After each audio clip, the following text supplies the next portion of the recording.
Buenas, buenas. ¿Qué tal?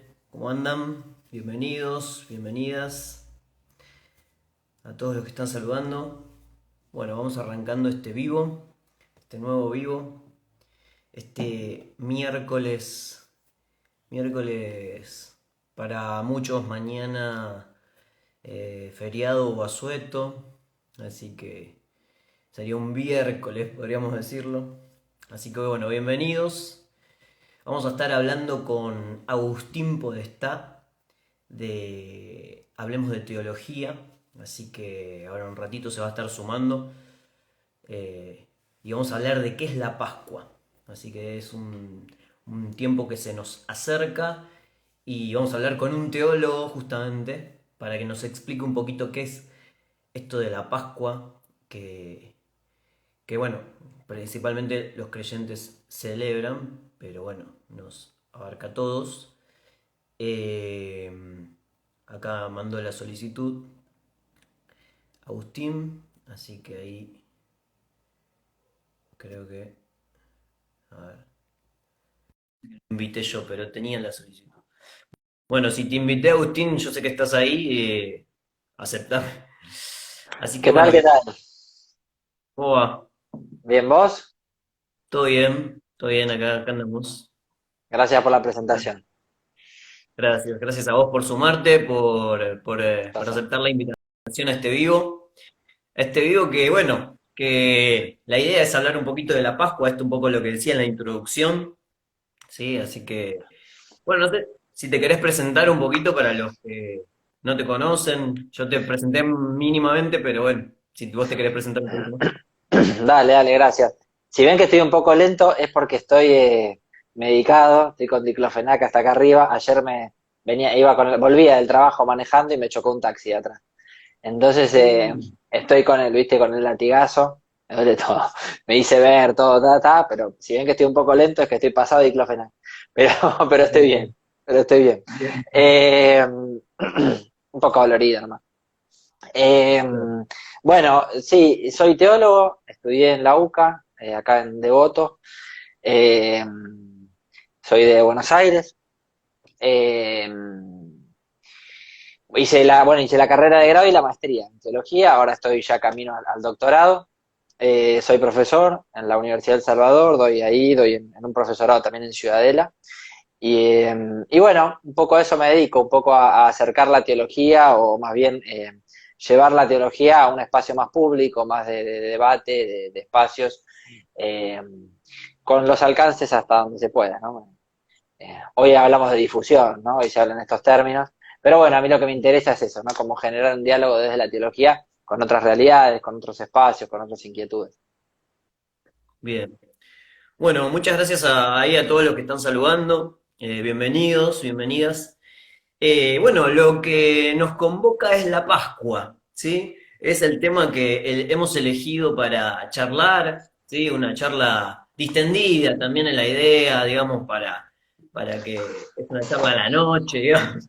Agustín está dolorido, así que y muchos debemos estar cansados, yo estoy cansado, digamos, o sea y varios que están ahí seguramente están parecidos.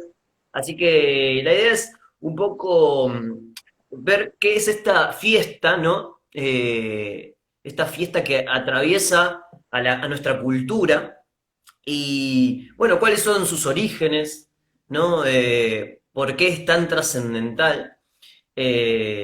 Bueno, es por ahí, digamos. Es una pregunta, la idea también era dejarla un poco abierta, ¿sí? A que puedan participar los que nos están escuchando, así que al final capaz que si hay algunas preguntas, algunas consultas que quieran hacer, lo pueden hacer ahí en los comentarios o en la caja de preguntas. Yo voy a fijar el comentario a ver si se puede, porque a veces se puede, a veces no, creo que sí se puede, para fijar el tema, digamos, para los que se vayan sumando a ver, que sepan más o menos de qué estamos hablando.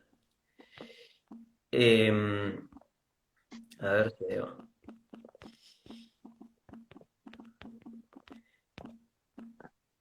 vamos a ver si se puede. Ahí yo lo puse, a ver si se puede fijar. No me deja fijar. Bueno, ahí está, ahí lo fijé. Bueno, Ahí está. bien, a ver. Siempre yo lo que he escuchado, yo tengo una formación teológica también, pero no soy teólogo ni nada por el estilo, ni cerca, digamos.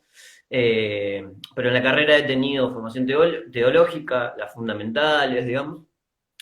Y siempre, más o menos lo que se sabe, es que Pascua se relaciona a Paso. No sé qué tan certero es esta definición, digamos, esto de en el cristianismo, por Jesús, por Jesucristo, el paso de la muerte a la vida, ¿no? Y en el judaísmo, el paso de la esclavitud a la liberación. O sea, vamos bien por ahí, digamos, un poco es Sí, esto sí, también la Pascua. sí, sí. Lo que me parece ahí como importante destacar es la diferencia entre la Pascua judía y la Pascua cristiana. Porque comúnmente lo tenemos como dos cosas, ¿no? O sea, decimos felices Pascuas, o a veces desde el cristianismo se escucha mucho esto, ¿no? El plural, felices Pascuas, como si celebrábamos las dos Pascuas. Pero en realidad lo que Jesús hace es resignificar una fiesta que él celebraba. Y esa resignificación, el cambio para hablar en filosofía, ¿no? El cambio es tan ontológico que en realidad hablamos de otra cosa, ¿no? En realidad no es que celebramos también la Pascua judía, no celebramos la Pascua judía, ¿no? Desde el cristianismo lo que celebramos es la Pascua cristiana, donde Jesús resignifica aquello que recibe de su herencia judía, porque Jesús está celebrando la Pascua con sus amigos, dice el texto, y el ritual de la cena de la Pascua judía, Jesús lo resignifica, pero resignifica totalmente, ¿no? No es que da un paso más, totalmente. Eh, la originalidad o la perspectiva es tan radical de la Pascua cristiana que no tiene precedente, digamos. No es que estamos hablando de una segunda Pascua, en realidad estamos hablando de una única Pascua. Eh, y sí, sí, es como vos decís, en realidad en la Pascua judía lo que se recuerda es cuando el pueblo estaba prisionero en Egipto, el pueblo judío estaba prisionero en Egipto y sale, ¿no? Y bajo la tutela o la guía más bien de Moisés y de Dios, sale, ¿no? Y se escapa de las tropas del faraón. El paso, sobre todo el paso por el Mar Rojo, ¿no? Que es como el ejemplo icónico, ¿no? El paso por, el atravesar el mar. En cambio, en la Pascua cristiana lo que celebramos es la resurrección de Jesús, ¿no? En realidad es todo el proceso de la pasión, ¿no? Y acá es donde por ahí entra más directamente el tema del paso, ¿no? El tema de la pasión. Eh, esta palabra que me parece también algo muy bueno de los signos de los tiempos es que otra vez aparezca también en filosofía, ¿no? Que haya después de la destrucción que le hizo la modernidad a las emociones, ¿no? Que vuelva a aparecer el tema de las emociones y fundamentalmente el tema de la pasión, no desde el chiquitaje de, la pasión es al estilo Latana Ferro, ¿no? La pregunta que le hacen a Latana Ferro en Un novio para mi mujer, le dice, ¿cuál es tu pasión? Eso que te mueve, en realidad es algo muchísimo más profundo, ¿no? La pasión es aquello eh, que te implica un atravesar algo, ¿no? El atravesar un proceso. Bueno, a esa idea de la pasión, ¿no? Eh, en cuanto a que Jesús asume como Dios, Jesús siendo Dios, asume la humanidad y la asume hasta la muerte, ¿no? Hasta morir, hasta compartir la suerte de los muertos, ¿no? Un poco lo recordamos el Viernes Santo, ¿no? Es la muerte de Jesús, ¿no? Jesús muere y la resurrección es algo mucho más allá que solamente volver a vivir, ¿no? Es un estado nuevo, original, diferente. Eh, por eso la complejidad que implica, ¿no? O sea, la primera resurrección, la resurrección de Jesús implica un problema enorme en la primera comunidad. Nosotros porque leemos los evangelios desde ahora sabiendo el final, ¿no? Es como que tenemos el spoiler de lo que pasó. Cuando leemos los evangelios nos tratamos de meter en la cabeza de los apóstoles y obvio que no van a entender eso de la resurrección, ¿no? Pero por supuesto que no lo van a entender. Tienen algunas categorías previas que están previamente en el judaísmo, en el Antiguo Testamento, hay una preparación en este sentido, pero ciertamente no de esa manera tan única, particular, diferente, compleja, existencial, ¿no? Porque el acontecimiento de la resurrección es existencial. Se habla en teología, desde la Pascua se habla de una recreación, o sea, volvió a crearse la creación, ¿no? Pablo, por ejemplo, lo analiza en este sentido, ¿no? En las cartas de Pablo, o sea, estamos hablando de un nuevo Adán, o sea, estamos yéndonos a la creación, ¿no? En la resurrección hay un cambio ontológico en toda la creación, ¿no? Hay un antes y un después en la creación. En este sentido decimos como este paso, ¿no? pero no es solamente, bueno, lo que pasa después de la muerte y ya, ¿no? Como a veces, bueno, los cristianos creemos lo que pasa después de la muerte y ya, y con eso nos conformamos, ¿no? Al estilo el opio de los pueblos. No, no, el acontecimiento de la resurrección hace que estemos ahora viviendo este acontecimiento. No de forma plena, lo viviremos quizás de forma plena en otro plano, otra forma, pero ahora ya lo estamos viviendo porque el bautismo nos configura con la resurrección. De modo tal que es ahora donde estamos vivenciando aquello de estar en Dios, ¿no? Porque desde la resurrección que hay humanidad dentro de Dios, ¿no? O sea, la humanidad está puesta en el seno de Dios. Al estilo de Dante, si se quiere, ¿no? O sea, la humanidad está puesta en el centro de Dios, en el corazón de Dios ahora está el ser humano. Eh, y en el bautismo somos configurados con Cristo resucitado. Por tanto, ya desde el bautismo estamos viviendo eso que vamos a vivir luego plenamente, pero ya lo estamos haciendo. Y eso implica un montón de cosas, ¿no? Por ejemplo, la instauración del reino, aquello que Jesús anuncia. Y lo dice en la cruz, Jesús vuelve en la cruz a esta categoría, ¿no? Cuando le dice al ladrón, te aseguro que hoy estarás conmigo en el reino de los cielos, ¿no? El reino de los cielos es, acá cabe la pregunta, ¿no? El reino de los cielos es un lugar físico temporal o atemporal, bueno, ahí después veremos las disquisiciones filosóficas, o el reino de los cielos es Jesús mismo. Porque el análisis literal del texto te permite las dos interpretaciones. Comúnmente hemos interpretado que estamos hablando de un espacio, un transespacio, etcétera, etcétera. Bueno, eso es una posible interpretación, pero también leyendo el mismo texto podemos decir Jesús está aplicándose él mismo a la categoría reino de los cielos. Es decir, desde la resurrección lo que le está diciendo al ladrón que estaba crucificado al lado de él es, mirá que vas a estar conmigo en la que yo estoy, ¿no? O sea, vas a estar conmigo de acá para siempre, ¿no? De acá a la eternidad. Bueno, el bautismo nos configura en esa línea, ¿no? Nos introduce en esa línea, en estar con Dios, ¿no? No se trata de voy a estar con Dios cuando me muera, sino de ahora estoy en eso. Perdón, me fui un poco, pero me entusiasmé. No, no, está interesante y acá se me vienen un montón de preguntas, así que agarrate. Está. Si puedo, No, hasta pero donde se me pueda que viene pueda. con esto último que vos decís, esto de Jesús en la cruz diciéndole al que estaba al lado, ¿no? Compartiendo la misma suerte, la crucifixión, que vas a estar hoy en el reino de los cielos. Viste que muchas veces entra el tema del pecado ahí, el tema de si pedí perdón, viste como que la moral cristiana, si pedí perdón, si me arrepentí de todo antes de morir, entro al reino de los cielos. O sea, esa visión, digamos, ¿la tiene Jesús ahí? ¿Marca eso? ¿O no importa, digamos, lo que hayas hecho, igual vas a estar conmigo en el reino de los cielos? Bueno, tu pregunta divide bibliotecas. Tu pregunta va al nudo de Perdón. uno de los... No, no, no, yo no tengo problema, yo digo lo que yo pienso, Sí, sí, obvio, obvio. en qué biblioteca me ubico yo y respeto el que me dice, o lo que estás diciendo vos, bueno, lo respeto, digo. Porque el tema de las catologías, es decir, en este caso es el tema de la condenación eterna, ¿no? Que se discute mucho el tema del infierno, y si el infierno existe o no existe, y si el infierno existe, si la permanencia en el infierno es eterna. En esa pregunta está todo dividido. Está Mm. dividido hasta los que están de un lado y del otro, porque es muy complejo. Eh, yo por lo menos me ubico acá, y esto me hago cargo, y me la banco el que me quiera decir otra cosa, y está bien, porque también vale, pero yo me ubico en la línea donde yo digo, tampoco que soy yo, no, yo no soy el teórico de esto, yo leo a los que se dedican a estos temas, yo no son concretamente los temas a los que me dedico, sobre todo escatología, que es como... pero si existe la posibilidad, o sea, si la condenación eterna, Dios no es el que condena, Dios no hace la condena, ¿no? Es completo, es contrario a lo que Él es, ¿no? Dios no puede condenar. El juicio, en todo caso, como lo leíamos en las lecturas de los últimos domingos, el juicio lo hace la persona. Es decir, soy yo el que elijo condenar. Por ejemplo, cuando Mateo 25, ¿no? A uno los va a ubicar a la derecha, a otros a la izquierda, según qué criterio. Los que cuando estuve enfermo me visitaron, estuve sediento, hambriento, me dieron de comer, y los que no lo hicieron, bueno, porque el día que no lo hiciste con el más pequeño de mis hermanos, conmigo lo hiciste y conmigo no lo hiciste. Entonces ahí las aguas. Es decir, la condenación no está en Jesús. Jesús no es el que condenó. El que condenó es la persona que eligió ver dónde estaba Jesús sufriendo y necesitado y eligió no hacerlo. Eligió, ¿se entiende, no? O sea, eligió libre y conscientemente, ¿no? No es un castigo como que estoy esperando a que el otro se equivoque. Es mirá que así yo quiero las cosas, ¿no? Por eso ese no es un texto moral, es un texto cristológico, ¿no? No es un texto de moral ese, ¿no? No es que nos dice qué tenemos que hacer y qué no. Simplemente Jesús te dice, cuando te quieras encontrar conmigo, sabes dónde estoy. Nada más. El día que no te quieras encontrar conmigo, sabes qué no tenés que hacer.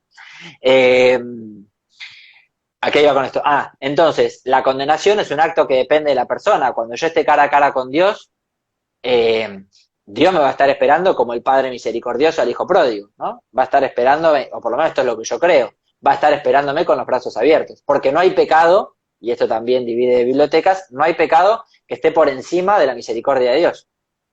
Porque sería volver a estas categorías estúpidas de que Dios y el diablo compiten, estupideces. Dios no tiene competencia, Dios no tiene por qué competir. En todo caso, el diablo querrá competir con Dios, es un problema del diablo. Pero ciertamente Dios no necesita competencia, eh, porque Dios todo lo puede, y si hay algo que Dios todo puede es la misericordia. O sea, no hay nada a lo que Dios no le pueda decir que no. Eh, entonces, Dios me va supongo que cara a cara, cuando ya habremos hecho todo este proceso, que lo iniciamos acá, porque yo ese proceso del cara a cara con Dios en el más allá, ya lo estoy preparando desde acá. O sea, yo ya hoy vivo en una relación de amor y de vínculo con Dios. En todo caso, ahí me dirá, bueno, este es el espacio que tengo, ¿no? Como dice Jesús, esta es la casa donde todos habitan. Eh, Ahora, puede ser que yo, porque Dios me ama, esto es interesante también, que nos invita también a pensar el amor hoy en día en los seres humanos, ¿no? El amor verdadero es amar la libertad del otro. Y amar la libertad del otro es inclusive que te diga que no. O sea, es inclusive amar la posibilidad de que el otro te rechace. No obsesionarte con el rechazo, porque si te obsesionas con el rechazo estás cosificando a la persona a la que amas. Es todo lo contrario, ¿no? O sea, el amor posesivo es todo lo contrario del amor, no existe. El amor verdadero es aquel que hasta te permite rechazarlo y vos amás a la persona en el rechazo. No es que la amás a pesar de que te rechace, sino que la amás por el hecho de que te rechaza, ¿no? Por la posibilidad de que te rechace. Eh, Un poco el amor, digamos, como ágape.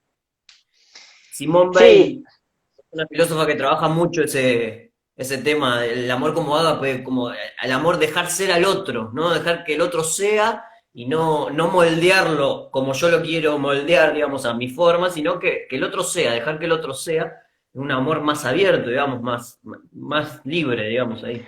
y es un amor que sí o sí tengo que razonarlo. Esto de que el corazón tiene razones que la razón nunca entenderá, 2 meses. Después sí o sí necesitas racionalizarlo, comprenderlo, profundizarlo, porque si no es caprichoso, es posesivo, es dominador, ¿no? Si te quedas sí o sí hay que pasar por una instancia. Y ahí es donde vos decís, bueno, la libertad del otro es lo más preciado que tiene, aun cuando yo no estoy en sus planes, ¿no? Eh, y en ese sentido, Dios, estoy convencido que nos ama. Y el amor de misericordia es ese que todo lo perdonó. Dios ya me perdonó. ¿Cuántas veces pasa que en el sacramento de la confesión una persona va y se confiesa varias veces por el mismo pecado? Y el sacerdote le dice, ya esto no te lo puedo perdonar más, pero no es porque no lo puede perdonar, porque no puede perdonarlo, sino porque ya está perdonado, porque la misericordia de Dios ya lo perdonó. Otra cosa es que vos no puedas perdonarte en tu conciencia. ¿Se Bien, entiende la ahí, diferencia? sí, pero quiero hacer una pregunta ahí justo en ese punto. Digamos, si Dios ya me perdonó, digamos, ¿no? O sea, porque es misericordia pura, capaz que no entra nuestra razón, escapa a nuestra Ujú. razón, digamos. Si Dios ya me perdonó, ¿es necesario pedir perdón, digamos, por algo o es más Sí, algo propio, digamos, de nuestra moral personal o cultural que nos hace ruido más a nosotros y entonces por eso el hecho de pedir perdón? es que cómo construís un vínculo, de esto pensémoslo en los vínculos personales, o sea, cómo construyo un vínculo donde yo sé que estoy dispuesto a perdonar a la otra persona, pero la otra persona no reconoce el error y persiste en él. O sea, yo lo Mm. perdoné porque yo entiendo que eso fue víctima también de su propia historia, de sus propios conflictos, de su propia psique, de su propio contexto. Yo entiendo por qué lo hizo. Y ya está, y dijo perdonarlo, porque entiendo que ya está, que lo comprendo y lo amo en esa relación. Ahora, si esa otra persona me dice, no puede expresarlo, no puede manifestar aquello que le pasa, en el fondo tampoco es feliz, porque sigue todavía el remordimiento. Lo que ahí tenemos que distinguir en todo caso es el pecado de la culpa. Y esto es que si quiere acá está como el nudo de la cuestión, ¿no? Hemos machacado demasiado con la culpa, olvidándonos que lo que importa es el pecado en todo caso, no la culpa, ¿no? El problema está en el pecado, no en la culpa. El pecado es elegir libre y conscientemente decirle que no a Dios. Elijo libre y conscientemente decirle a Dios, no me interesa tu proyecto, no me interesa tu propuesta.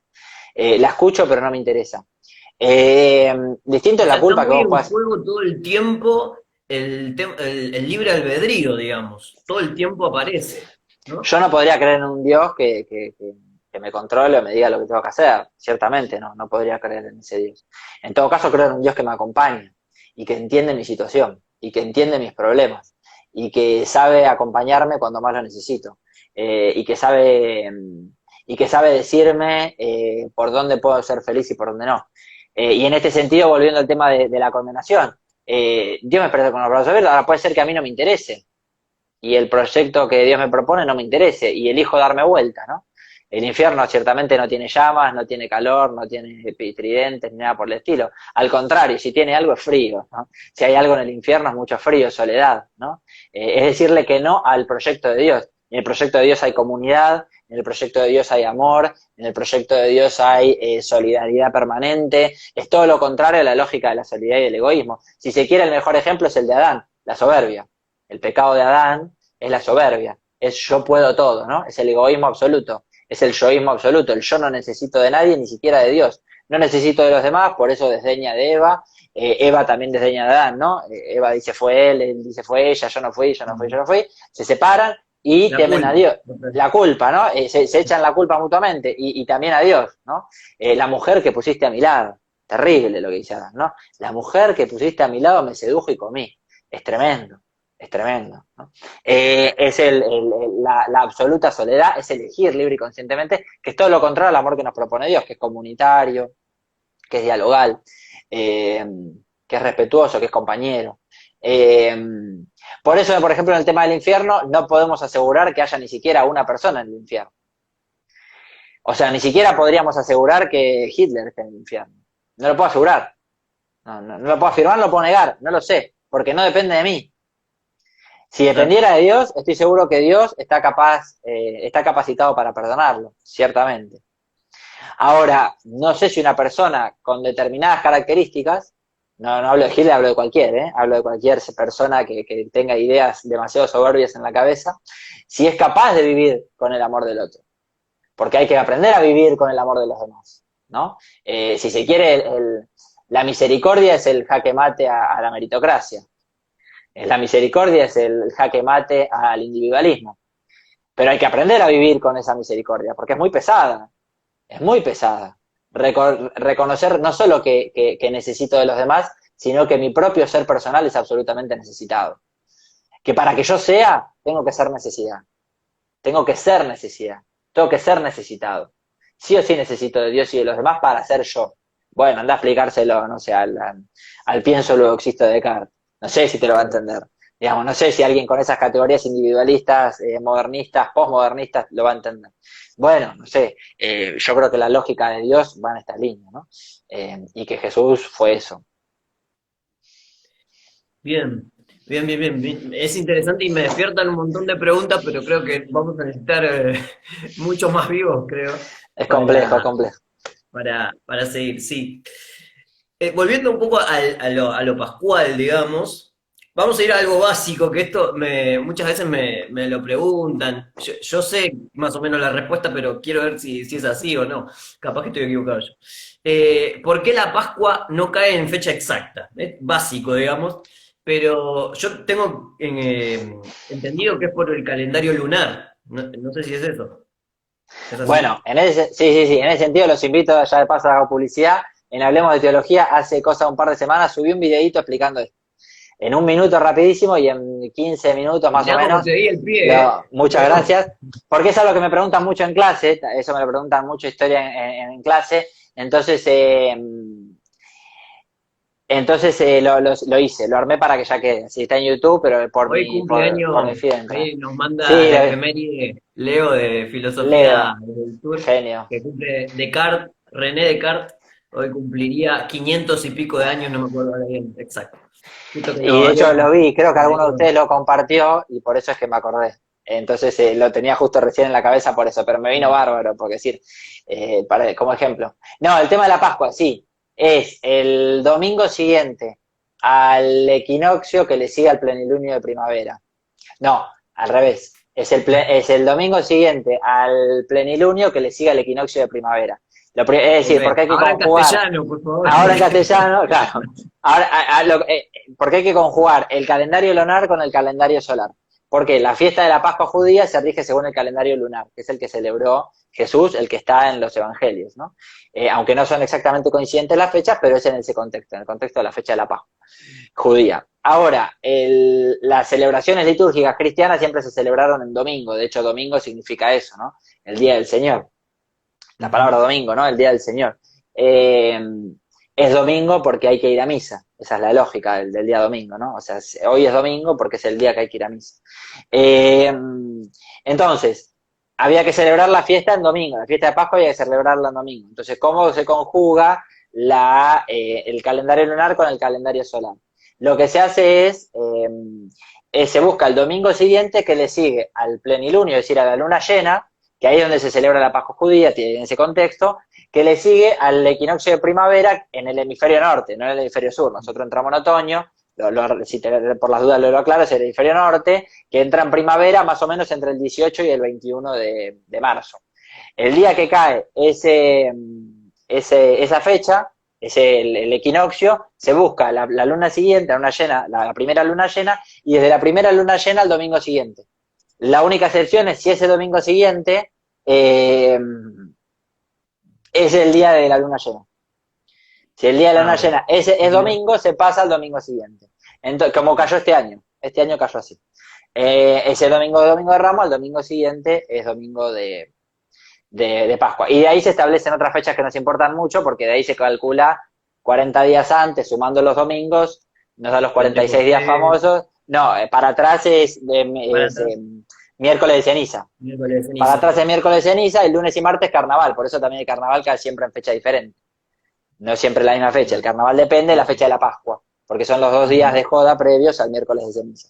Esa es la lógica, Bien. ¿no? Carnaval, miércoles de ceniza. De miércoles de ceniza, 40, 46 días en realidad hasta la Pascua, y de ahí sí los 50 días hasta Pentecostés. Ahí está. Bien, bien. Bien, porque generalmente es una pregunta que sale, viste, que por qué cambia. Y bueno, no es como la Navidad, digamos que tiene una fecha fija, que capaz que es otra pregunta y que te hacen bastante, ¿viste? ¿Dónde, por qué el 25 de diciembre, si en la Biblia no dice eso? Y además ¿Por te qué se dicen tira? Joby Zeitgeist, algo así se Pero bueno, llamaba, ¿no? Algo así era el documental ese. Tenía un nombre ¿de así, cuál? Zeitgeist. Tenía un nombre así, un documental que se había hecho muy famoso, que hablaba sobre la verdad, sobre la Navidad, no sé qué, bueno, nada, otro Ah, día lo charlamos. claro, sí, sí. Pero bueno, la pregunta iba a eso, ahí quedó aclarado para los que no sabían Y si no eh, está el videito, que lo pueden cómo buscar se en mi calcula. perfil. Y si no, el video en Hablemos de Teología, ahí se meten. Aparte, la idea es este vivo lo subamos en YouTube, así que síganlo a Agustín en @Hablemos de Teología en Instagram. Sí, exactamente. Tremenda página. Y bueno, y a todos los que nos están compartiendo ahí comentarios, al final vamos a contestar algunas preguntas. Otra pregunta que en torno a la Pascua, que se me viene siempre, siempre que vienen estos tiempos, es el tema de esto de cuando Jesús está en la cruz, ¿no? Que vos hablaste recién, tengo entendido que recita un salmo, ¿no? A pesar de todo lo que le estaba pasando, que dice, Dios mío, ¿por qué me has abandonado? ¿No? Si no recuerdo mal. Eh, o sea, es un salmo que en teoría se retoma, que lo retoma él, ¿es así? Eh, porque, a ver, ¿por qué voy con esta pregunta? Porque si uno lo toma literal, se siente como un Cristo, digamos, un Jesús abatido, digamos, despojado de todo, como incluso poniendo en crisis su propia fe, digamos, dentro de su humanidad, ¿no? Como desconfiando de su padre, ¿no? Como que, bueno, ni acá me salvaste, digamos, ni te abanqué hasta acá, digamos, si uno lo toma literal. Yo sé que se retoma de un salmo, pero bueno, ¿qué explicación se le puede dar ahí o qué se puede profundizar en esa parte? Bueno, esto también nos llevaría como mucho tiempo. Eh, sí, de hecho, el Salmo. Misión, por lo que- Sí, sí, sí, sí. Diría algunas cosas rápidas. Fue el salmo que leímos el domingo pasado, el domingo de Ramos. Eh, es decir, hay como dos cuestiones. Por un lado, el texto. Los textos tienen una redacción que atraviesan todo un proceso de redacción. No es lo mismo un evangelio que otro. Tenemos evangelios canónicos cuatro, Mateo, Marcos, Lucas y Juan. Y cada evangelio hace una redacción diferente. Porque no son crónicas de lo acontecido como un narrador que se sienta y mientras escucha va escribiendo, ¿no? Son relatos que explican tradiciones de creencia y pensamiento. En este sentido, hay autores que toman textos, por ejemplo, del Antiguo Testamento, y los reinterpretan en un contexto determinado. Eh, Ahora, dicho esto, también hay una realidad que está en el texto. O sea, que amén de cuál haya sido el proceso de redacción, igual está en el texto. Jesús lo dice. Eh, por tanto, ahí hay una nota porque sigue siendo palabra de Dios, o sea, porque en última instancia igual sigue siendo palabra de Dios, nuevamente todo el proceso que podemos estudiar, desmembrar, analizar, tesis doctorales enteras, igual es palabra de Dios. Y en este sentido a mí lo que me hace pensar, quizás como una nota también para comentar hoy en día, es la crisis existencial. O sea, ahí Jesús no solo tiene una crisis de fe, tiene una crisis en su ser existencial, porque Jesús es Dios, porque Jesús obra toda su obra de cara al Padre, porque es el Padre que por medio del Espíritu Santo engendra a María, porque es el Padre que por medio del Espíritu Santo lo acompaña en toda su misión. Es de cara al Padre que Él se define hijo, ¿no? ¿Por qué decimos que Él es hijo de Dios? Porque Él se define hijo frente al Padre, ni siquiera solo a cualquier padre, frente al Abba, que es el papá, el papi, el papá, ¿no? Como dice mi hijo, pa. Eso es el Abba, ¿no? O sea, Es como Jesús mismo una es relación muy cercana, digamos, como un ¿no? No, balbuceo, no el claro, Yahvé el Yahvé judío, ¿no? Sino una Abba, que es una relación mucho más cercana, digamos, un claro, término ni mucho más siquiera es común. el padre formal, ¿no? Ni siquiera es el padre formal, como a la antigua, que, ¿no? Que se trataban de usted, a los padres. Ni siquiera es eso. Es un nivel de confianza muchísimo más grande, es como el nene chiquito le dice al padre, pa. Es eso, ¿no?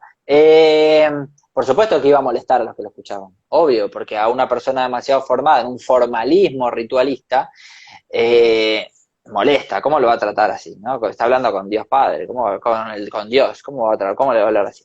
Eh, entonces Jesús mismo define su existencia de cara al Padre, define la filiación justamente de cara al Padre, eh, y en el momento de la cruz, en el momento que más está sufriendo, se siente abandonado.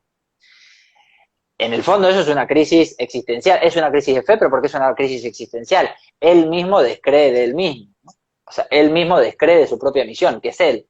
A diferencia de un filósofo que por ahí hace filosofía en base a una doctrina, en base a un corpus de pensamiento, Jesús hace doctrina en base a él mismo. O sea, él mismo es el objeto el contenido y el objeto de su misión. El reino de Dios es el mismo, ¿no? Él mismo se muestra como el destinatario de su misión, el que cree en mí, ¿no? De modo tal que en ese sentido, la crisis existencial la tiene en este sentido, ¿no? Y es lo que sucede en la resurrección, porque en la resurrección dice, porque además el texto luego dice que Padre, en tus manos encomiendo mi espíritu, es decir, hoy diríamos, bueno, aún en la duda permanece cierta certeza, ¿no? O sea, hay cierta certeza de la cual no descree. Aún en el momento de duda hay una certeza que permanece, ¿no? Que es la confianza en Dios. En tus manos confío mi espíritu, ¿no? Hay una confianza igual como el salto al vacío. Y es el Padre el que obra la resurrección, ¿no? Lo rezamos en el credo. Al tercer día resucitó, ¿no? Al tercer día fue resucitado, fue levantado, ¿no? Desde el Sheol, desde el infierno, bueno, es este espacio, ¿no? Donde estaba en los muertos. Es decir, es el Padre el que obra la redención, ¿no? Es el Padre el que obra el acontecimiento de la resurrección. Y por eso asume glorificado. Sí, ciertamente, es un drama, ¿no? El Padre en tus manos encomiendo mi espíritu es un drama, ¿no? Es un drama fuerte. Bien. Sí, sí, como decís, es para hablarlo largo y tendido. Eh, Justo tocas un tema, digamos, que es interesante. A ver, Jesús no muere, digamos, porque sí, ¿no? O sea, a Jesús lo matan, eso es un asesinato, digamos, ¿no? Y de una de las peores formas que una persona podía morir en su tiempo, ¿no? Denigrante, sobre todo. claro. Más que Entonces, dolorosa, denigrante. claro. Entonces, ¿qué es lo que lo lleva, si podés contarnos un poquito, poniéndonos un poquito en contexto, qué es lo que lo lleva a esa instancia, digamos, a que todos terminen, menos los suyos, y hasta por ahí nomás, terminen condenándolo así, tan denigrantemente, ¿no? Y que lo El lleva a la cruz. proceso, el proceso penal, digamos, o algo más Claro, digamos, reflexivo. ese juicio falso que si lo podemos comparar, digamos, un poco llevándolo a la filosofía, un poco con Sócrates, ¿no? Él también como que se entrega, como que no pone resistencia y bueno, se da lo que se da. Pero digamos, qué entramado, ¿no? Ahí entra el entramado religioso, el entramado político, ¿no? Social también. Sí, por un lado está lo religioso, porque Jesús se opone al culto en el templo. Jesús se opone que la relación con Dios tiene que pasar por el culto del templo. Entonces ahí ya tiene un problema. De hecho, una de las primeras cosas que hace previamente al momento de la cruz y demás es echar a los mercaderes del templo. Y esto genera un conflicto religioso muy fuerte, ¿no? Jesús se opone a los maestros de la ley, Jesús se opone a los fariseos, Jesús se opone a los saduceos, Jesús se opone a los escribas. Es decir, Jesús tiene un planteo sobre cómo debería ser la espiritualidad y la relación con Dios que excede el sacrificio del templo. Que la persona tenía que ir y sacrificar animales en el templo. Y ni siquiera pagaba para que otro lo haga. Jesús se opone a esa práctica, dice, bajo ningún aspecto, ¿no? Y en todo caso, lo que quiero es misericordia. En todo caso, antes que hacer sacrificios, quiero misericordia, ¿no? Y todos los ejemplos que pone caminan en esta línea, ¿no? Todas las parábolas caminan en esta línea. De modo tal que en lo religioso se opone ciertamente a la religión en el templo, ¿no? Y después se opone a la política, porque cuando Jesús pone en crisis el sacrificio en el templo, bueno, esto nos llevaría tiempo, ¿no? Para explicar el contexto histórico en la época de Jesús, ¿no? Pero en Sí, la época de Jesús, el Imperio Romano permitía a algunos pueblos vivir su propia religiosidad, su propia fe, que no se lo permitía a todos, el judaísmo lo tenía permitido por por su religión, ¿no?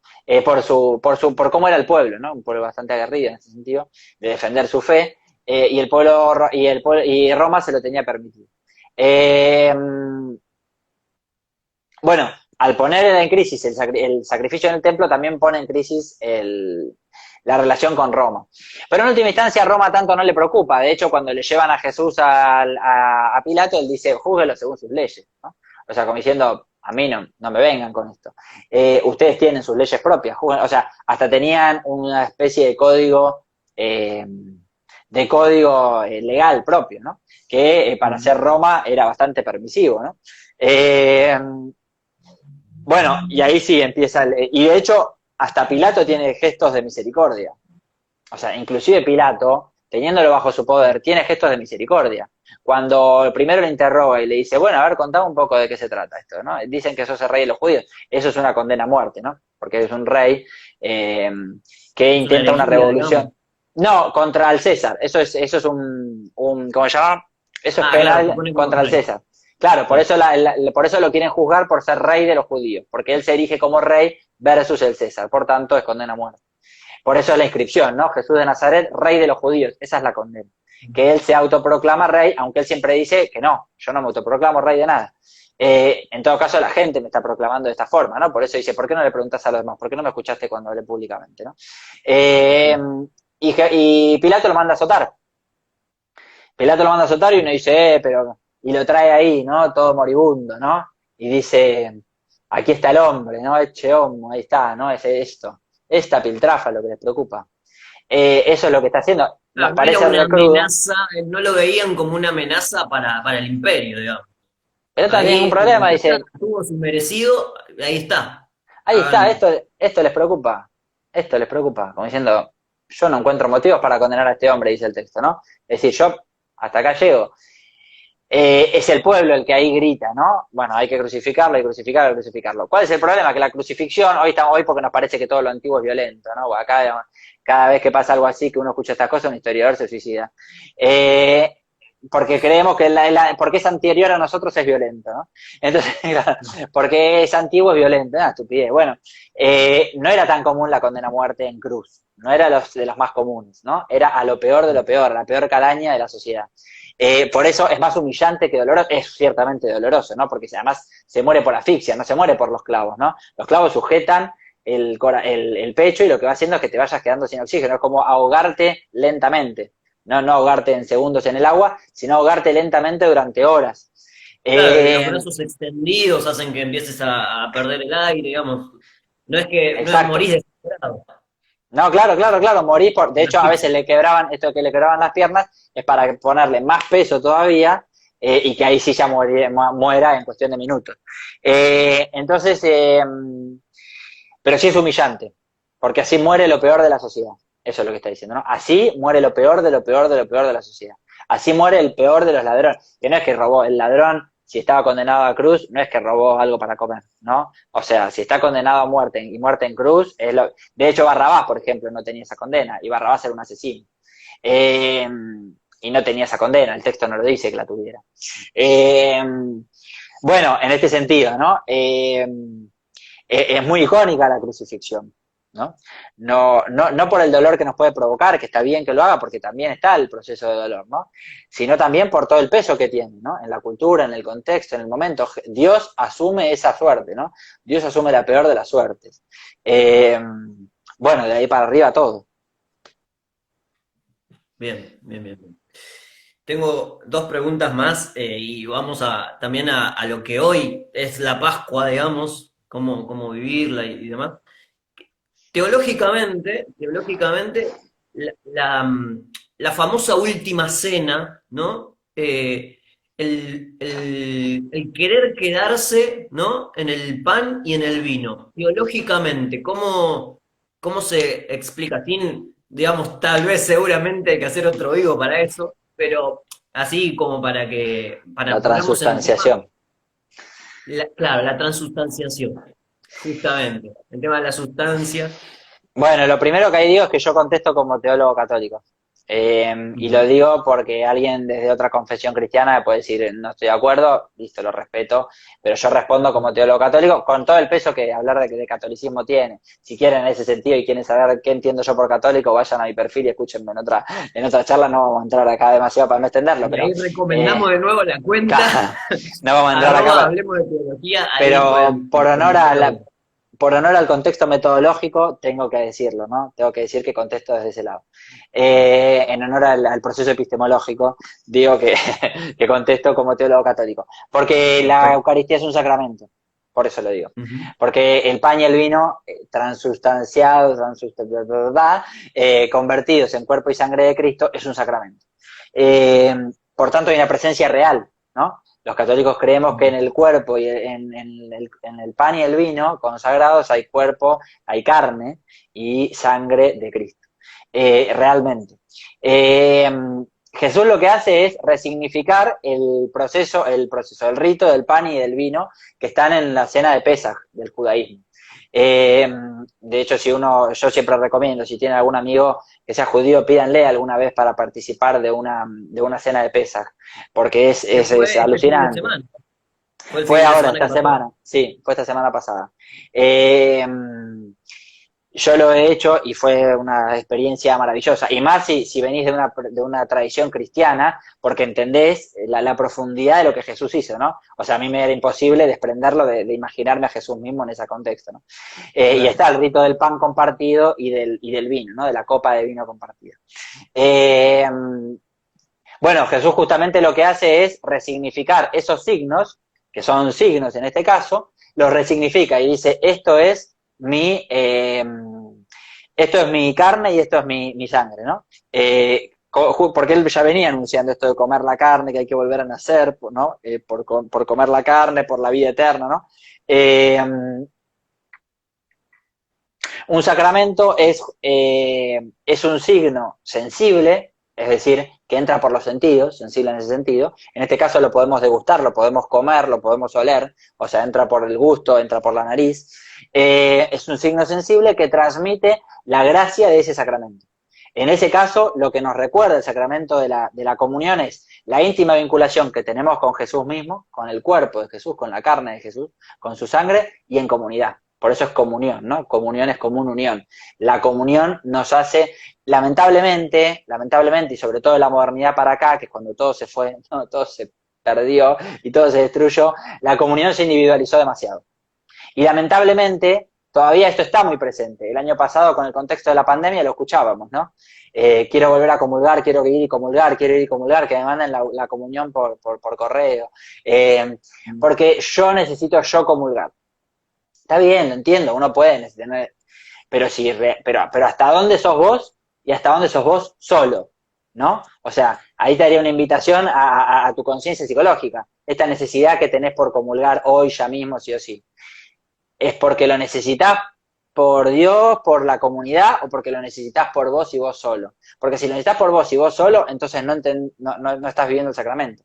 ¿No? Lo propio del sacramento de la misa, inclusive, o sea, de toda la misa, es ser en comunidad, ¿no? En un sentido comunitario, digamos.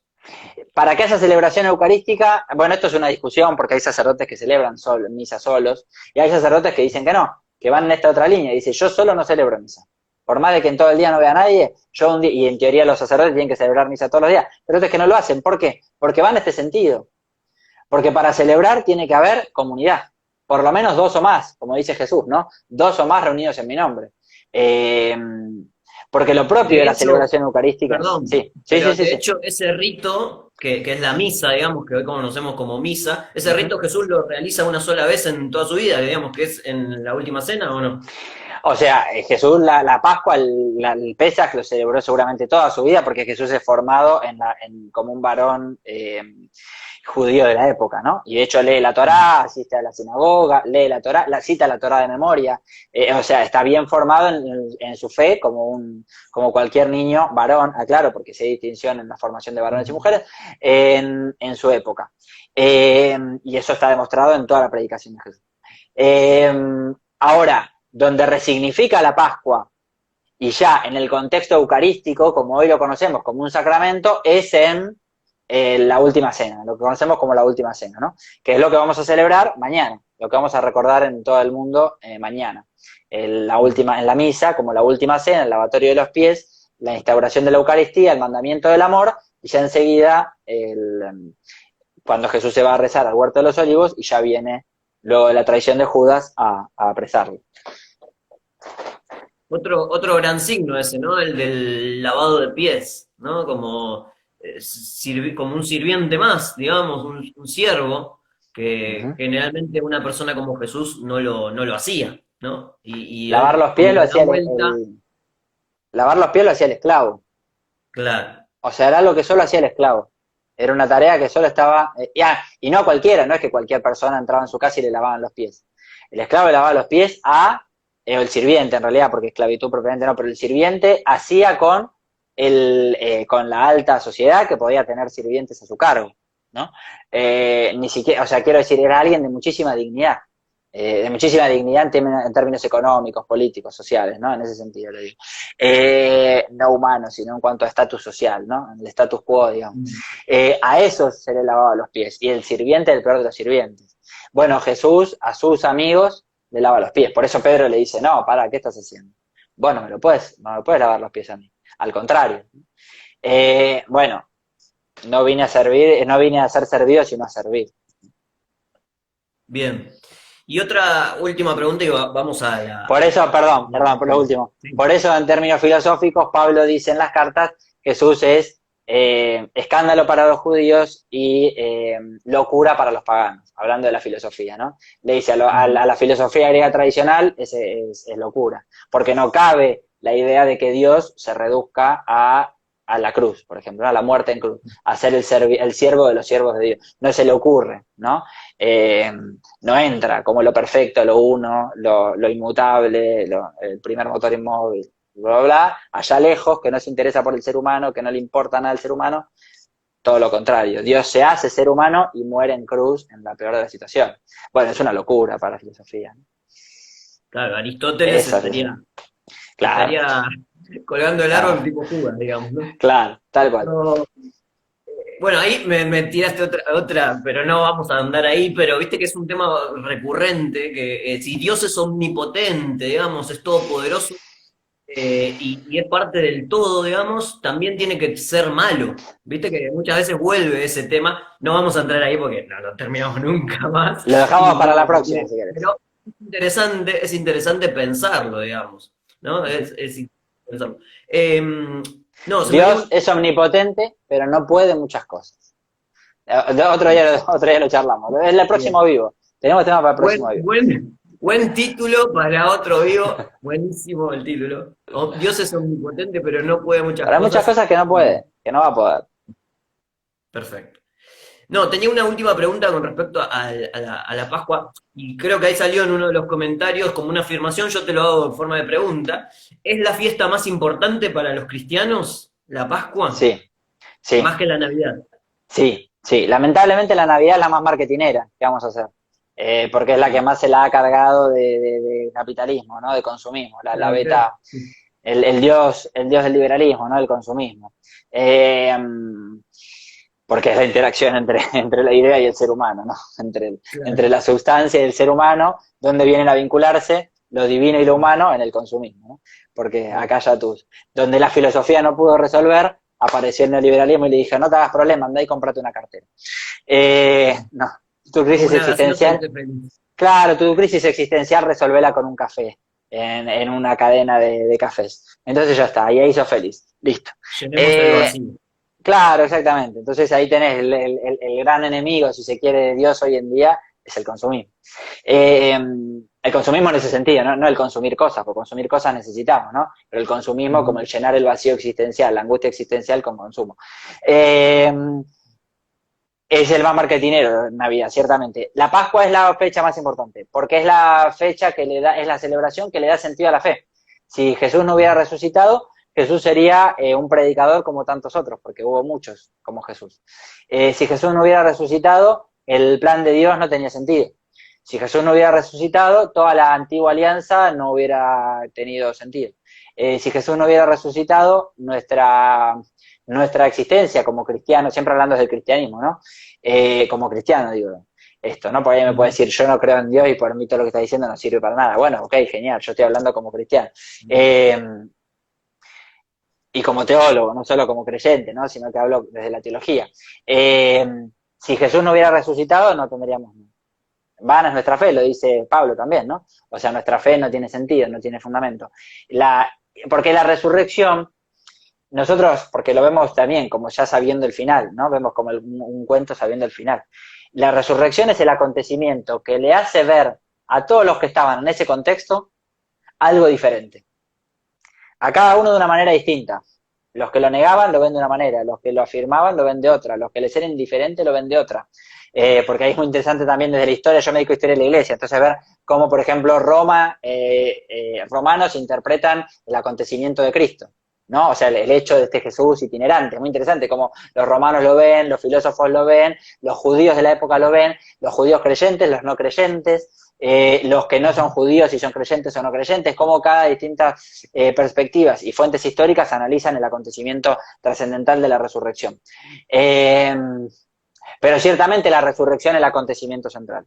En buena medida creo que ahí hay una pérdida, ¿no? Porque que no veamos esta grandeza que tiene la fiesta de la Pascua, es que creo que ahí está la respuesta a todo. O sea, es en la resurrección donde está la respuesta, ¿no? El Concilio Vaticano II tiene una frase que está muy buena en este sentido. Dice, el misterio del ser humano solo se esclarece a la luz del misterio del verbo encarnado, ¿no? Es decir, a partir de Dios encarnado, muerto y resucitado, a partir de la pasión de Cristo, se entiende el ser humano, ¿no? Porque todo el ser humano es redimido y salvado en el acontecimiento de la resurrección. Y es más, al decir todo ser humano, no solo decimos los seres humanos, también decimos toda la creación. O sea, toda la creación resucita en Cristo. Toda la creación. El planeta que tenemos, la casa común que habitamos, el universo, los extraterrestres que conocemos y los que no conocemos, toda la creación se resignifica desde la resurrección. Es el acontecimiento fundamental para la fe, para comprender todo el proceso de la humanidad.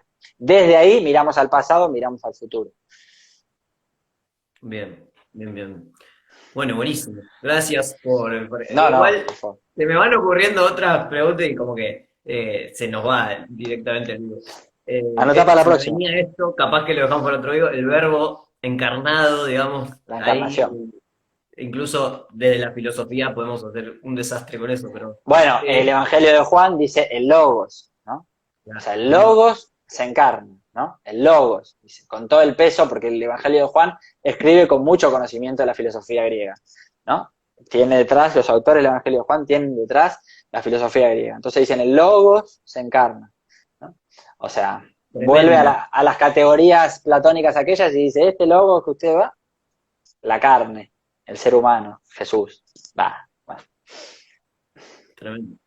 Eh, bien, o sea, si repasamos un poquito lo histórico, un poco lo teológico, hablamos de algunos puntos específicos, pero hoy, ¿cómo, vos como cristiano y católico, digamos, cómo crees que, no cómo hay que vivir, porque no creo que haya una receta ni un librito como hay que hagan esto, digamos, pero cómo vivir de lo experiencial la Pascua, este tiempo, digamos, que muchos, digamos, está bien, el que no cree, no cree, ¿no? Pero muchos se lo toman como un fin de semana largo, vacaciones y demás, pero ¿qué sentido darle hoy, ¿no?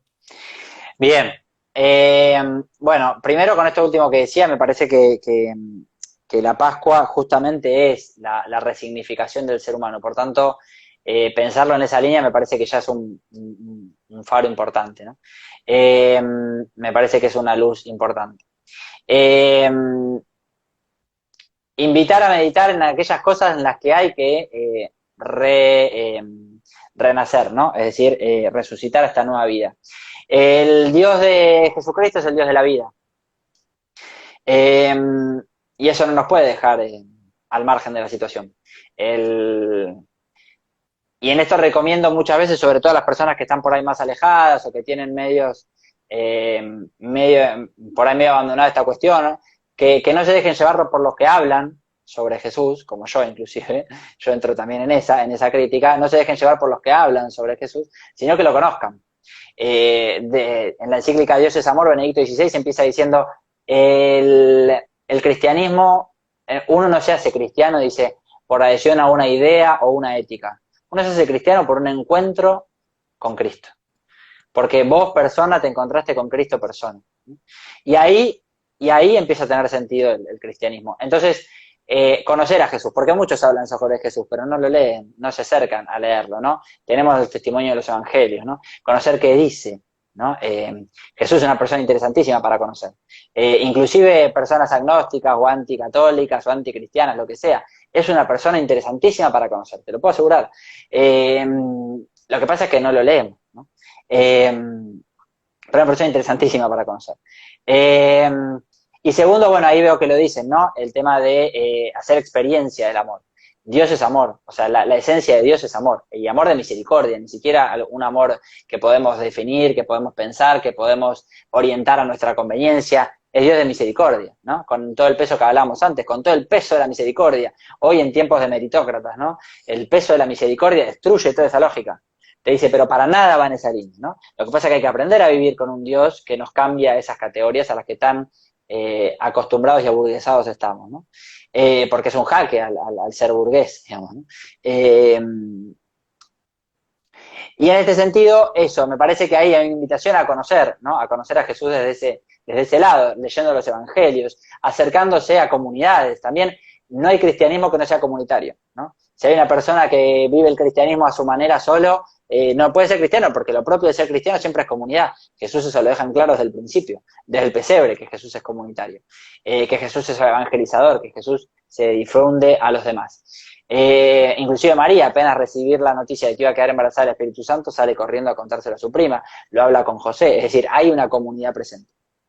Para lo bueno y para lo malo, porque también hay una comunidad en sentido negativo, ¿no? En el contexto de María embarazada, sería para otro momento, ¿no? Pero ahí la comunidad pesa en negativo. Pero no importa, el ser comunitario está, ¿no? Me parece que en ese sentido es muy importante. Eh,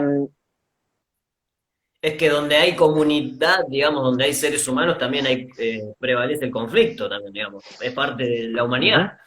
uh-huh, No, no, sí. no es que somos todos iguales, pensamos diferente. Sí, tal cual. Bueno, por eso es muy interesante, Francisco dice en la encíclica Evangelii Gaudium, el, el conflicto prevalece sobre se supera, ¿no? La unión, perdón, la unión supera el conflicto, ¿no? Es decir, el conflicto no se anula, no hay que anular el conflicto, ¿no? Amor y paz, no haya sufrimiento, es una estupidez porque somos seres humanos. Eh, Somos justamente seres humanos, o sea, no podemos no tener conflicto, vamos a tenerlo. Lo que hay que hacer es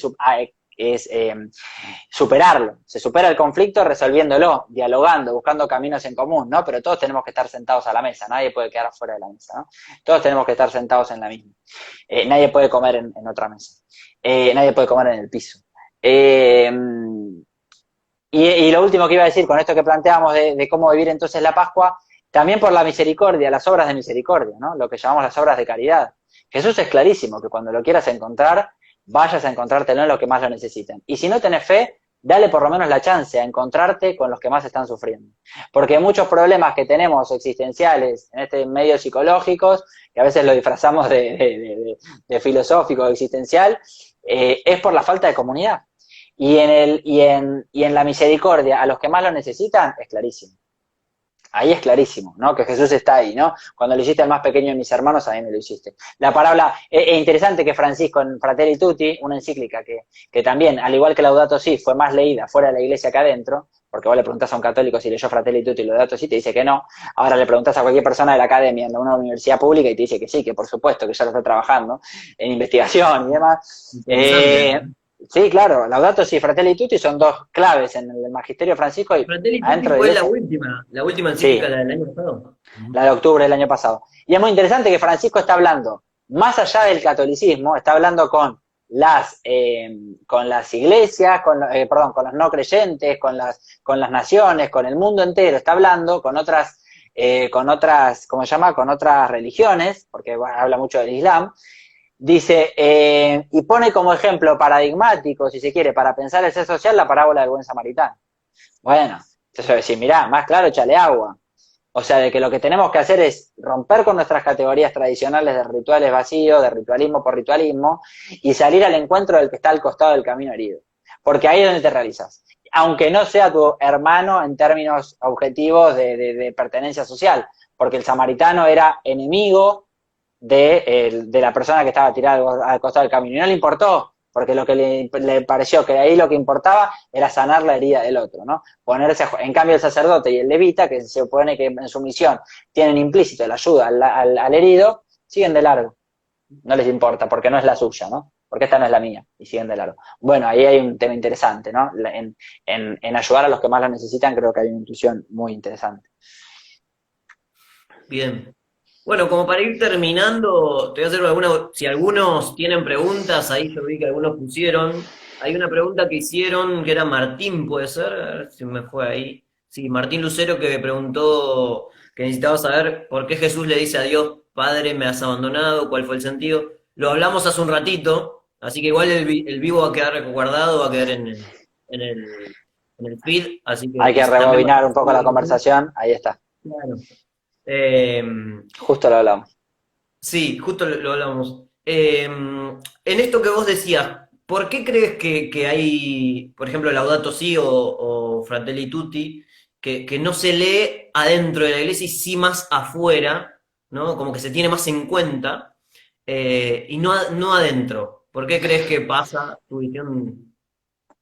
Primero, los católicos tenemos un déficit en la formación, hablamos mucho de lo que nos enseñaron en catequesis y con eso nos hemos quedado, y adolecemos de formación bíblica, teológica y en este caso magisterial, ¿no? Del magisterio de la iglesia, que es la obra de los papas, etc.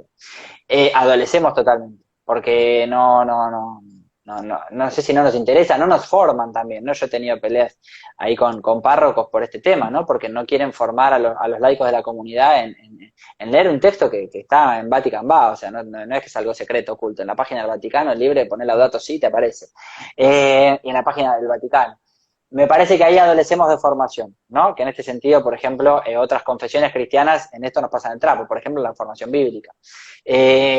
Bueno, en este sentido los católicos, perdón, nos quedamos con nuestro ranchito de lo que nos enseñaron y que yo quiero creer, porque hay muchos católicos que también, ¿no? Yo elijo creer esto y esto lo llevo como norma universal, ¿no? Bien kantiana la cosa, dice, a partir de acá juzgo todo.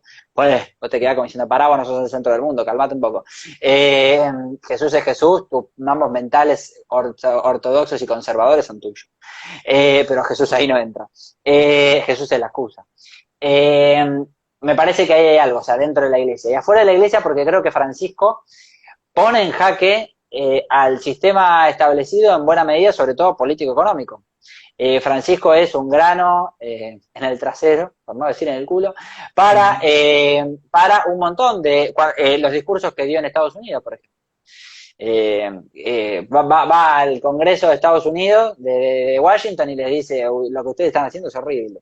O sea, es horrible todo lo que ustedes hacen, todas sus políticas son espantosas. Saludos, digo, y lo aplauden de pie, porque lo aplaudió todo el Congreso de pie, cuando más de uno por dentro estaría recontraputeándolo. Bueno, es interesante eso. Bueno, Laudato de sí, hecho de se hecho, habla que dentro de el cardenalato se dice, sí. eh, que también, digamos, que hay muchos que están en contra del mismo Papa, Más digamos, o ¿no? menos un tercio del cardenalato firmó hace cosa de 2, 3 años una carta diciéndole que el Papa era hereje. Hereje. O sea, que a un católico en teoría, como categoría, es lo peor que le pueden decir, hereje. No es que le dijeron, che, mirá, repensá esto que estás diciendo, no está bueno, hereje. Bueno, digo, Francisco ciertamente no la tiene fácil, ¿no? No la Ahora, tiene ¿y fácil. ese tercio son parte del magisterio de la iglesia? El magisterio es, bueno, el magisterio se ejerce, me pongo, vos cortame por ahí si me pongo demasiado a explicar. El magisterio, hay distintas formas de ejercer el magisterio. Uno es el común de todos los fieles, que es esto que todos coincidimos en materia de fe y costumbres. Después están los magisterios ordinario y extraordinario, no importa. Hay un magisterio que depende directamente del Papa, que es, por ejemplo, las encíclicas, las exhortaciones apostólicas, etcétera, que tienen distintos grados, ¿no? No es lo mismo una exhortación apostólica, una encíclica, que un discurso de Francisco caminando por la calle o dando una nota periodística. Eh, Eso por un lado. Y después, por otro lado, hay documentos. Hay como congregaciones, agrupaciones en el Vaticano, lo podríamos llamar ministerios para que se entienda en términos políticos nuestros, sería como ministerios que tiene el Vaticano, que trabajan para el Papa, digamos, que emiten documentos. Estos documentos también son magisterio. Depende de vuelta qué tipo de documento, a qué está dirigido, qué tipo de propuesta es, qué tipo de texto es, etcétera, ¿no? De qué tema habla, tienen jerarquías, ¿no? De importancia. Hay temas que son doctrinales, hay temas que son dogmáticos, hay temas que son de costumbres, de usos y costumbres. Bueno, ahí hay que distinguir, ¿no? Pero bueno, eso sí. Bien, bien, bien, bien. No, te quería hacer esa consulta porque, bueno, son también, el magisterio tiene mucho peso, digamos, ¿no? Entonces, por eso quería hacer esa consulta. Bueno, ahí hay otra pregunta para vos, Julián Santa Fe 2021. Buenas noches, seguro lo hablaron muchas veces, pero ¿cómo me acerco a los libros sagrados siguiendo un orden particular es mejor? Pregunta. Diría reverendo alegría, toda es buena, ¿no? Eh, yo me crié con los Simpsons, entonces Ahí justo que Leo decía que los protestantes somos, no sé, como son hermosos, según él son hermosos. Eh, abrazo grande, Leo.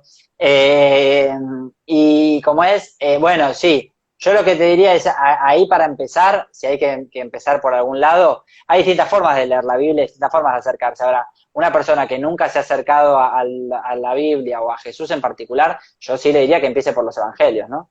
Por ahí por el Evangelio de Marcos, el Evangelio de Lucas, de Mateo. Conocer cosas que Jesús dice, ¿no? Escucharlo a Jesús hablar. ¿No? O sea, imaginarnos la escena, qué es lo que está pasando, Jesús qué está haciendo. Pero los evangelios son relatos que tratan justamente de transmitir eso, la fe en Jesús. El evangelio de Lucas lo dice, el evangelio de Juan lo dice textual. Dice, escribo esto para que las personas que lo lean conozcan a Jesús y crean en él. Es decir, es una obra que está pensada para eso, justamente para las personas que quieren conocer a Jesús. En ese sentido me parece que ahí hay una intuición piola para empezar. Y después, bueno, también buscar espacios donde esto sea en la Iglesia Católica o en confesiones cristianas, ¿no? Es decir, acercarse a espacios donde la gente viva esta fe. Porque si no, no lo entendés. Si no conoces a gente que viva el testimonio, que lo viva en su vida, tampoco lo vas a terminar de entender. Me parece que justamente es en lo testimonial donde está la riqueza. Bien, buenísimo, muchas gracias. Y acá hay otra pregunta, hay varias igual, ¿eh? Luciano González Hidalgo dice, ¿qué opinas casualmente hoy sobre la traición de Judas? Casualmente hoy porque es la lectura de hoy. Yo ¿o Mañana no? concretamente, pero se está leyendo La Pasión todos estos días. Yo lo que Dale. sí, perdón, vamos a hablar 20 minutos más, ¿sí, no? Y por ahí, no sé. Lo vayan Necesito preguntando. una breve pausa. Yo sé que usted no Bueno, se acostumbra a los vivos, pero dale, necesito una breve pausa. Perdón, ¿eh? dale, no hay problema, no hay problema. Bueno, ahora les voy a contestar. Si quieren pueden ir pensando las preguntas. Eh, a ver, este vivo salió porque también nos parecía, me parecía, en realidad, porque yo lo invité a Agustín, que es interesante traer un poco a la teología generalmente eh, en el contexto filosófico, ¿no? No es que la filosofía y la teología están separadas, digamos, con la religión. De hecho, muchos filósofos eran creyentes, ¿no? Como que el ateísmo filosófico es de hace unos días, digamos, hablando históricamente, porque generalmente los filósofos, muchos, eran creyentes. Podemos nombrar, bueno, en la Edad Media tenemos a San Agustín, Santo Tomás, más importantes, pero después hay un montón, ¿no? Perdón, yo Eh, sé que no se usa en sí. un vivo, pero No, no, está bien, está bien, está bien. No, estaba diciendo que un poco esto del vivo también era traer un poco, acercar a la teología con la filosofía, que generalmente, viste, como que están disociadas las dos, que muchas veces desde el ateísmo posmoderno, de la posverdad y demás, como que la teología, la religión queda como muy relegada y como que no se puede meter en la filosofía cuando la filosofía siempre estuvo relacionada con la religión y bueno, entonces por eso también era la idea del vivo y de poder hablar estos temas y más en un tiempo que nos atraviesa a todos, siendo agnósticos, ateos, creyentes, lo que sea, te atraviesa este tiempo pascual también. sí, de hecho la teología es, en la teología por ejemplo, en la facultad son 6 años, 2 años y medio son todo filosofía y poco y nada de teología. Eh, Así que sí, sí, filosofía mucho. Porque la teología surge en ese contexto, como una respuesta desde la fe y desde la filosofía para responder a los problemas de de la realidad en ese contexto político. Sobre todo, o sea, la teología nace como una palabra pública, política, con ayuda del pensamiento filosófico desde la fe para responder al... Por eso fe y razón, ¿no? Fe y razón son las condiciones sine qua non para... Bueno, sobre Judas. Sí, Bueno, gran tema. sobre Judas hay mucho dicho y poco escrito.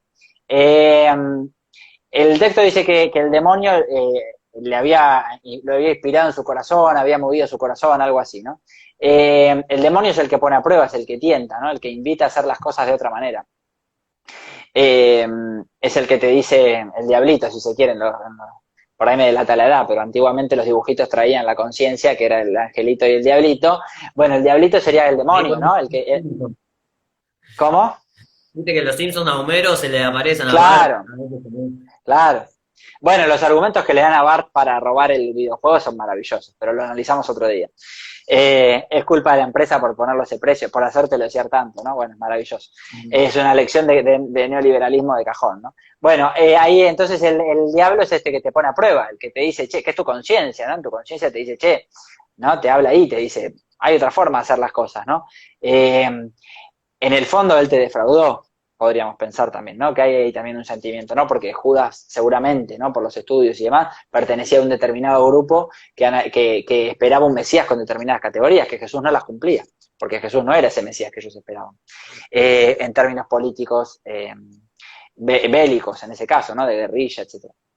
Jesús no cumple con esos parámetros. Jesús no habla de ese tipo de liberación. Bueno, es posible también, ¿no? Que Judas haya sentido defraudado, ¿no?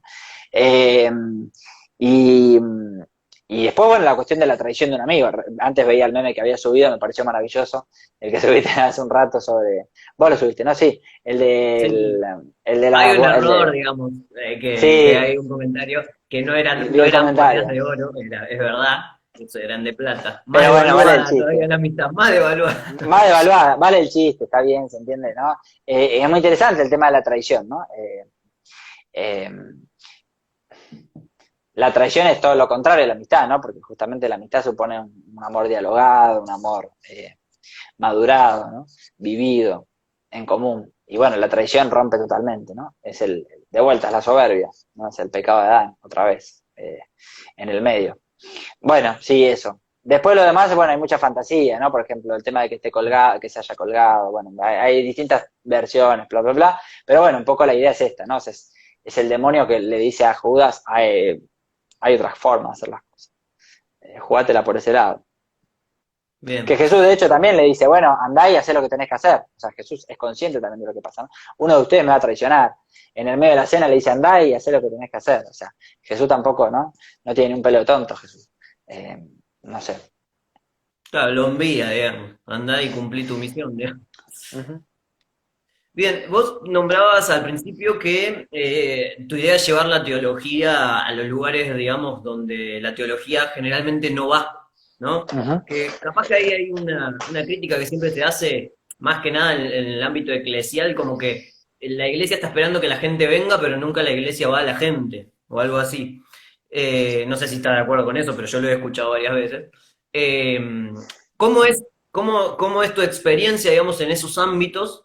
En una sociedad tan secular, ¿no? Tan secularizada, que cada vez se ve más, va, por lo menos es lo que yo veo, eh, donde, ¿no? Que el ateísmo o el agnosticismo es el que reina, parece, por lo menos, es lo que se ve, qué sé yo. No sé cuál es tu Sí, sí, sí, perspectiva. sí, sí. Eh,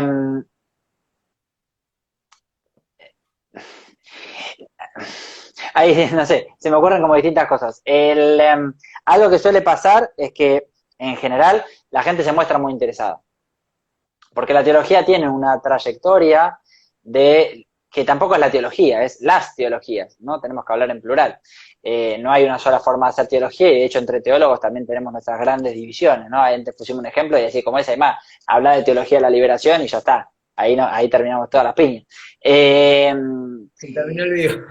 Claro, o sea, ahí ya está. O sea, uno dice, bueno, hay un montón de formas de hacer teologías. Inclusive dentro de la misma Iglesia Católica, eso quiero decir. Dentro de la misma teología católica hay muchas formas de hacer teologías. Inclusive contrapuestas, adversarias totalmente, en esquinas totalmente distintas. Y ahí lo que me pasa, pero todo con una trayectoria de miles de años. Entonces, lo que suele pasar es que la gente se entusiasma en estas cosas. En general la gente se entusiasma y escucha con atención y en general en clima de respeto. Ahora, me ha pasado también que hay gente que por ahí se ríe, dice que son estupideces, no sé qué. Bueno, está bien, listo, ya va cada uno con su locura. Yo respeto mucho la locura de los demás, así que no tengo problema de que me bardeen. Sí me gustaría por ahí eso, a veces un poco más de respeto, pero bueno, no importa, digo, cada cual, tampoco vivo con el odio, ni con el odio ni con el amor de los demás. Eh, pero sí, pasa mucho eso. Pero en general hay mucha buena predisposición. A mí me pasa mucho que estoy en espacios de académicos, de espacios públicos, universidades públicas, y encantados de la vida. Y fascinados de que presentemos cosas, de que hablemos, de que llevemos la... Y yo ahí a esos lugares, a los congresos, sobre todo a la academia, ¿no? Porque después tienen los giles que no son académicos y bardean por bardear porque hablan desde su propia opinión, ¿no? Pero yo digo, por lo menos en la academia hay espacio para la teología y a la teología la quieren escuchar. Y yo en este sentido ni siquiera es que secularizo secularizo entre comillas el discurso. Yo voy con la teología de cajón y teología con teología católica, ¿no? Con tradición católica y hablo desde ahí, como te decía más de una vez antes, yo hablo desde acá, desde este contexto. Como hacen todos, ¿no? Porque después escucho al sociólogo que hace lo mismo, que dice que no, pero hace lo mismo. Escucho a los psicólogos que dicen que no, pero hacen lo mismo. El psicólogo académico es 2 más 2 son 4, son más dogmáticos que, ¿no? Que son más dogmáticos que los católicos. ¿Cómo? Perdón si hay algún psicólogo. No, por lo menos los académicos, ¿viste? Al final no pueden ni dialogar. No pueden ni dialogar, ¿viste? ¿Viste? Porque son recontra dogmáticos y ultraconservadores en su doctrina. Bueno, a mí sí me gusta esto un poco el diálogo, el debate, la interacción. Y en general hay buena disposición. Y de hecho estoy en grupos de investigación, ahora estoy en un grupo de investigación de Claxo. En general hay buena disposición a escuchar a lo que los teólogos tienen que decir, ¿no? Y sobre todo los pichis como yo que nos ponemos atrás de los grandes, ¿viste? De Dussel, digo, Emil Secuda, digo, gente grosa en lo suyo, y nosotros estamos ahí atrás como apareciendo ahí como queriendo decir algo, pero aprendiendo, sobre todo aprendiendo. Yo son espacios que disfruto mucho para escuchar a otros, ¿no? Escuchar otros discursos. Bien. Bueno, vamos con la última pregunta porque hicieron un montón y les agradecemos a todos. Y los que tengan más preguntas van y lo avasallan a Agustín en Hablemos Yo de por lo general Teología. respondo todo. Por ahí tarda un poco, pero respondo todas las preguntas. Ahí está. Vamos con la última pregunta que Robin Gota pregunta, ¿se puede hacer teología en tanto que reflexión desde el ateísmo en vez de desde la fe? Eh, ¿Se puede hacer un discurso sobre Dios en términos filosóficos, en términos históricos, en términos sociológicos, en términos, etcétera, etcétera? Pero no sería propiamente dicha teología a lo que yo llamo teología. Porque yo quiero decir, ¿no? Yo estudié teología en católica, eh, pero o pienso más bien desde la teología católica, que es la fe y la razón, ¿no? Es decir, es la disciplina, la ciencia que estudia la revelación de Dios en la historia. Es como Dios se ha revelado en la historia, como Dios se ha dado a conocer en la historia. Entonces, para ello, para ese tipo de teología sí es necesaria la fe. Ahora, eh, la fe y la razón, ¿no? O sea, quiero decir, pero en este caso apuntando al tema de la fe por el tema del ateísmo. ¿Hay teólogos ateos? Yo creo que hay teólogos con dudas de fe. Eh, y que eso es justamente lo que te despierta esa teología, un poco también desde donde hago yo, ¿no? Con inquietudes en la fe. Y por eso te lleva, lamentablemente yo no tengo esa facilidad que tienen otros que tienen otros de creer y ya. Y lo que creen, lo creen y ya. Yo no tengo esa facilidad, al contrario, yo tengo una fe muy complicada de tener que estar todo el tiempo pensando y repensando aquello que creo, ¿no? El credo ut intelegam de San Agustín, ¿no? El creo para entender.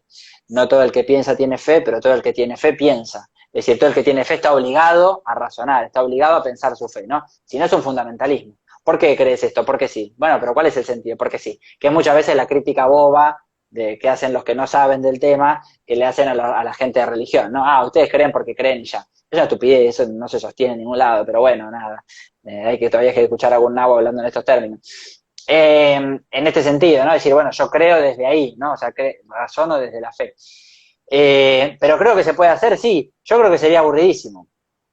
Yo creo que, y he tenido crisis de fe más de una vez, y creo que sería creo que no tendría mucho sentido. O sea, creo que hay teólogos que tienen una fe demasiado extraña. Mirá que mi fe es extraña, pero a veces escucho teólogos con una fe demasiado extraña. Pero bueno, nada, es la conciencia de cada uno. Eh, yo diría eso, que me parece que no puedes terminar de entrar en el misterio si no crees que hay un misterio. O sea, el amor de Dios es el misterio por excelencia, es el mayor de los misterios, el amor misericordioso de Dios. Si no crees en eso, que estás entrando ahí, a ese misterio, no sé cuánto te planifica la teología. Para mí la teología es una vocación, es una profesión, pero sobre todo es un modo de vida. O sea, es mi vida, es mi fe. Es como yo puedo lograr resolver mis problemas de fe. Mi unión con Dios pasa por ahí. Pero no sé, hablo de mi experiencia personal, la verdad es que no sabría cómo contestar más allá. Sí, algo que diría es que hay muchas veces, que hay mucha gente que dice no tener fe o que dice reconocerse atea y hace teología más que más de un teólogo. Eso sí lo diría. Digo, en este sentido, uno escucha, por ejemplo, lees a Agamben, y yo te digo, mirá, Agamben tiene intuiciones teológicas que no las tiene más de un teólogo, ¿no? Y hace teología católica, aún él siendo agnóstico o no católico, etcétera, etcétera, te digo, mira, la verdad que hace más teología católica que más de uno, y católica, digo, ¿no? Me parece que ahí hay intuiciones interesantes para seguir pensando el tema. Bien. Bueno, Agustín, la verdad, te agradezco nuevamente Gracias a que vos. hayas aceptado la invitación No, por favor, y honor. bueno, y a todos los que estuvieron ahí en el vivo, un montón de comentarios, un montón de preguntas, así que imagino que van a ir a tu cuenta Vengan, a seguir vengan. preguntándote. ¿Qué es la idea también de estos vivos? Siempre lo digo, es dejar abierta la pregunta, ¿no? ¿Qué es la Pascua? ¿Qué es lo que significa para cada uno? Cada uno tendrá una respuesta o no, la estará construyendo o no. Pero bueno, era un poco eso, ¿no? Generar este espacio de charla distendida, digamos, para hablar de estos temas que generalmente desde la filosofía muy pocas veces se tocan o poco y nada, digamos. Entonces estaba bueno escuchar a un teólogo, digamos, y que lo explica así, tan llanamente, tan bien, me parece que estuvo bueno. Así que. Bueno, gracias. Gracias y No, ojalá que haya otro vivo, que nos quedaron un sí, sí, montón sí, de sí. temas, digamos. Hagamos, hagamos. A mí me entusiasma muchísimo. Como verás, me encanta. Enseguida te dije que sí. Muchas gracias por el ofrecimiento. Y una gracias a todos los que siguieron ahí, que estuvieron ahí al pie del cañón. Y muy feliz Pascua para todos y todas. Ahí está. Muy bien, muchas gracias a todos y feliz Pascua. Nos Un vemos. abrazo. Chau, chau.